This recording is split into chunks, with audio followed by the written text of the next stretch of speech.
E aí, moçada, bacana? Vamos lá, mais uma aula de história? Hoje vamos tratar dos movimentos de emancipação nacional. Fazem parte daquele conjunto de movimentos chamado de rebeliões coloniais.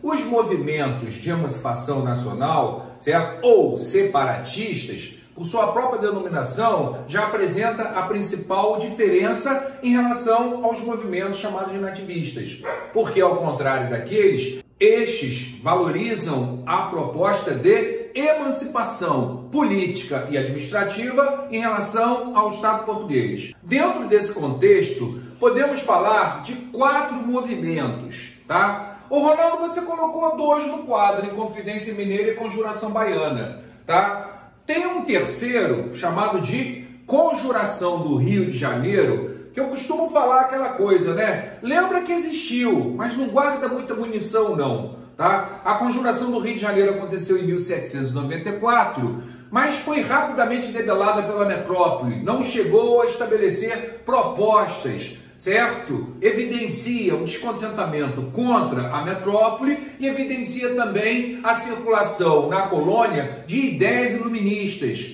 e a atuação de sociedades secretas como Cavaleiros da Luz. Tem um outro movimento que eu também não incluí, porque eu fiz um recorte, século XVIII, e esse outro movimento seria a República Pernambucana de 1817, que vamos tratar dele associado ao período joanino, a presença da corte portuguesa no Brasil, certo? Então, essa aula ela vai se voltar basicamente para esses 2 movimentos, o mineiro e o baiano. Ronaldo, quais são as características gerais desse movimento? Dos separatistas, quais seriam? Basicamente, a proposta de emancipação política administrativa, né? E a influência que esses movimentos sofrem, né? Do contexto externo. Lembrando que no século XVIII você já está falando de uma mudança estrutural na economia, já começa a se falar de mecanização, de revolução industrial. E associado a isso, a Inglaterra vai começar a falar de livre comércio, que vai bater pesado no exclusivo colonial.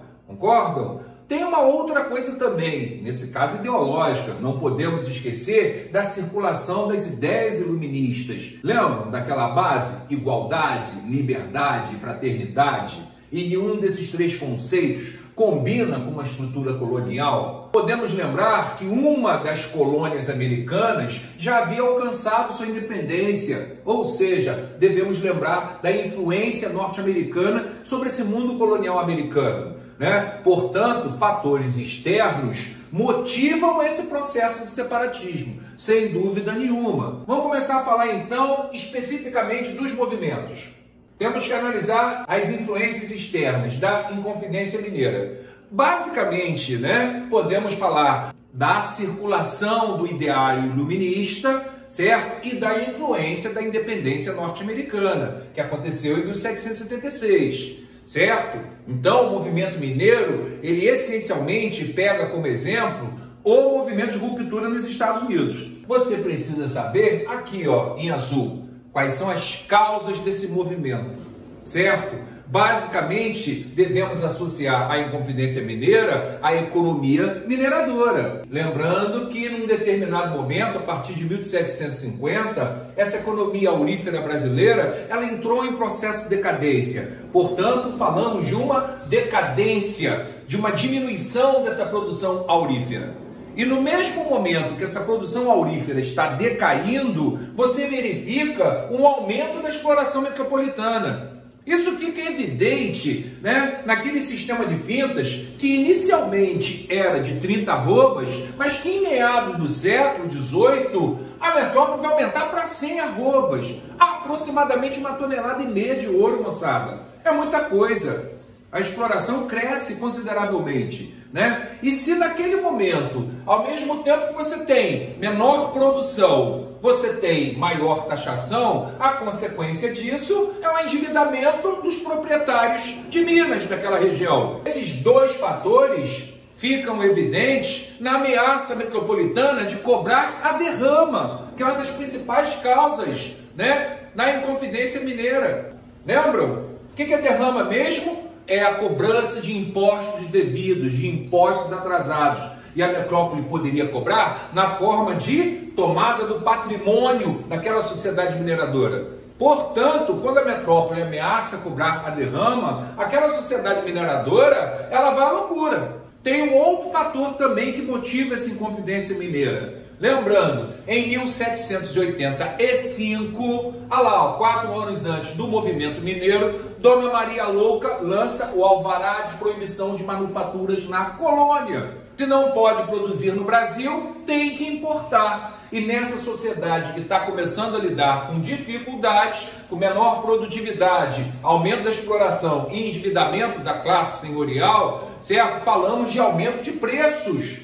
Então, tudo isso conjugado explica essa rebelião nas Minas Gerais. Quais seriam as propostas desse movimento? Isso é comum aos dois: republicanismo, forte influência do movimento americano. É claro que eu não estou escrevendo aqui porque isso já está dentro do pacotão, do contexto, certo? Se é um movimento emancipacionista, eu não preciso lembrar vocês que a principal proposta é independência em relação ao Estado português. O que mais, Ronaldo? Olha lá, ó. Lembra do que eu falei?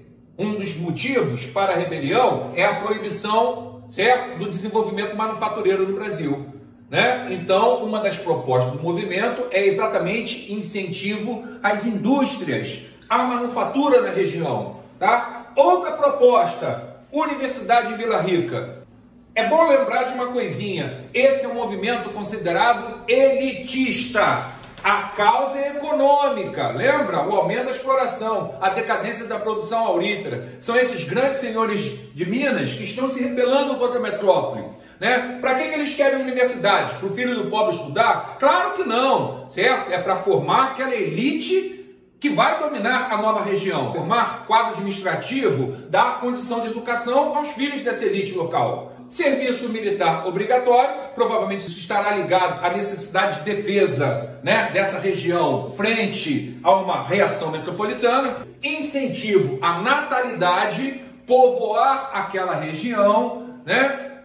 Lembrando que boa parte dessa população, alguns falam em aproximadamente 85%, era composta de seres escravizados, normalmente africanos, né? Que mais, Ronaldo? Aqui, ó, estímulo à agricultura com doação de terra para as famílias pobres. Aí a rapaziada chega e fala: pô, isso aqui vai contra esse conceito de um movimento elitista. Isso aí é aquela brincadeira, né? Você vai querer que o filho do rico coloque calo na mão, meta a mão na enxada para produzir alimento? Numa visão elitista, isso é papel de camada popular. Portanto, não vejo muita bondade, né, nessa questão, não. É pragmatismo. Alguém precisa produzir alimentos para aquela região. Lembrando que aquela região mineradora, historicamente, lidava com graves crises de abastecimento alimentar. Tem uma outra questão que colocam também. Eles falam em fim da escravidão. Isso também questiona a visão elitista que se tem do movimento. Só que tem um detalhe, né? Eles falam de abolição da escravidão para aqueles negros ou mulatos nascidos no Brasil. Portanto, se ele está falando de fim da escravidão para os nascidos no Brasil, isso necessariamente não significa dizer que eles continuem importando seres escravizados, certo? Portanto, esse abolicionismo aí é meio questionável. Alguns também chegam a falar que eles nem chegam a propor, na verdade, a independência do Brasil. Eles falam, na verdade, de independência da região das Minas, estabelecendo a cidade de São João del Rei como capital dessa futura nação. O movimento baiano, chamado de Conjuração Baiana ou Revolta dos Alfaiates. Vou logo adiantando que no vestibular, quase sempre o camarada pede lá para você, ó, estabeleça uma diferença social. E basicamente você tem que lembrar, esse aqui, ele tem uma batida mais elitista, esse aqui é notadamente popular. Tanto é que um dos nomes do movimento é Revolta dos Alfaiates. Ou seja, na verdade, ele é um movimento heterogêneo. Ele é um movimento que junta a elite baiana, setores da camada média e setores populares. Ronaldo, qual é a influência, ou quais são as influências externas do movimento baiano? É mais diversa do que o do movimento mineiro. porque ele bebe na mesma fonte do mineiro, só que tem coisas além. Ou seja, ele também é influenciado pelo ideário iluminista, ele também é influenciado pelo rompimento, pela ruptura norte-americana, certo? Pela independência dos Estados Unidos. Mas, além disso, ele sofre uma forte influência da Revolução Francesa. Lembrando que a Revolução Francesa ocorreu no mesmo ano do movimento mineiro, então não deu muito tempo da coisa, né, chegar no Brasil, a ponto de influenciar diretamente esse movimento mineiro, né? Mas no caso do movimento baiano, isso ocorreu de fato, tá? Você vê nítida influência do movimento francês nesse movimento baiano. Um outro movimento histórico que, sem dúvida, influenciou o movimento baiano é a Revolta de São Domingo, a Revolta do Caribe, a Revolta dos Escravos do Haiti, certo? Então, aqui você nota influência da burguesia através da Revolução Francesa e da independência dos Estados Unidos, mas você também nota influência de um movimento popular, certo? Através da Revolta de São Domingo, através da Revolta dos Escravos Haitianos. Perfeito, moçada? O que mais, Ronaldo? Vamos lá, vamos falar das causas do movimento baiano. Lembrando, essa região geográfica, o Nordeste, estava normalmente associada à economia açucareira. E devemos lembrar que, apesar do surto açucareiro relacionado à mineração, desde o século XVII, que o açúcar perdeu aquele posto, né, de economia principal da colônia. E aquela região sentiu um baque. Por isso que uma das causas do movimento é a crise da economia local, a crise açucareira. Essa economia entrando em crise, né, e o florescimento da economia mineradora no Sudeste, certo, fez com que mudasse a capital, 1763, certo? Olha lá, de Salvador para o Rio de Janeiro. Significa, portanto, que provavelmente uma menor quantidade de verbas do Estado português passaram a ser direcionadas, certo, para aquela região baiana. Em vez disso, elas foram direcionadas para o Rio de Janeiro.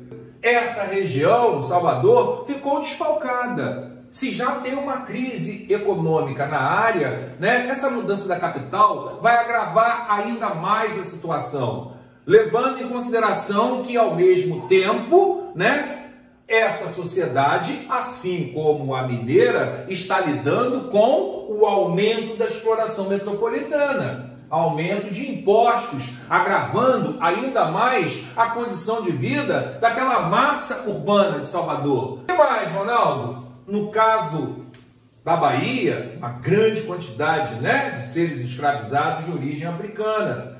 Olha a influência do movimento haitiano, liderado basicamente por escravos. Portanto, um dos fatores era a escravidão, a condição de vida inadequada daqueles negros, dos negros forros, dos mestiços na região. Mostrando que ele é mais popular, alguns chegam a falar de uma república democrática, eu não chegaria a tanto, né? Mas, sem dúvida, se comparado ao movimento mineiro, esse aqui é muito mais popular. Influenciado pela Revolução Francesa, como eu disse, estabelece a proposta de igualdade jurídica, né? Mas é aquela brincadeira. Eu falei, ó, é um movimento, na verdade, heterogêneo. Apesar de participação popular, tem classe dominante. Então, no mundo escravista, você acreditar que esses setores dominantes que participam do movimento efetivamente vão defender a igualdade jurídica é balela, é romantismo. O que mais? A abertura dos portos. Aí você já enxerga a questão da Revolução Industrial. Aí você já enxerga a influência dos Estados Unidos. Aí você provavelmente já enxerga um dedinho da Inglaterra. O que mais? Olha lá, ó. Melhoria das condições gerais de vida do povo baiano. Certo? Uma proposta bacana, né? Sem dúvida é uma proposta popular. Abolição da escravidão. Olha lá, ó. Se a escravidão é uma das causas, a proposta é a abolição desse trabalho escravo. Alguns chegam a falar em combate ao preconceito racial, que é fenomenal. Combate ao racismo. Quando os setores populares começam a colocar suas demandas, suas propostas, esse setor da elite rompe, se afasta do movimento e chega a incentivar a repressão. Porque, é claro, teme reforma agrária e teme fim da escravidão. Tá bom? O que mais, Ronaldo? aumento da remuneração dos soldados, do soldo, do salário dos militares, também evidenciando, né, que tem demandas populares nesse movimento. Bacana, galera? Então é isso, tá? Lembre-se sempre de comparar os dois movimentos, sacando que esse é essencialmente elitista e esse aqui é essencialmente popular. Valeu, galera? Um abração. Paramos por aqui. Valeu, até a próxima.